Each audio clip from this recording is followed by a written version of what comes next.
রাত্রি 2টো বাজে। আরে খাওয়াটা আজকে একটু বেশি হয়ে গেছে। ঘরে ঢোকার নাম নেই, প্রত্যেক দিন মদ খেয়ে ঘরে ঢোকা। ও বেশি হয়ে গেছে খাওয়া। আসুক আজকে বাড়িতে, ঝাঁটা পেটা করবো। কি গো, দরজা খোলো। ওই যে এসেছে। শুনছো?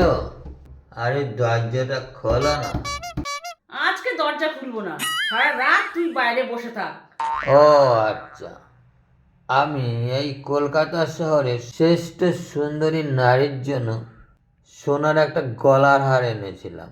ঢুকতেই যখন দেবে না, তখন আর কি করা যাবে? সোনার হার? मेरे को जाना पड़ेगा। কোথায়? হ্যাঁ, কি হলো এটা? ওহ বাবা, কোথায়? তোমার হাতে তো সোনার হার দেখতে পাচ্ছি না। কোথায়? আমি তো কলকাতার বিশ্বের সুন্দরীকে দেখতে পাচ্ছি না। সারি বাহানা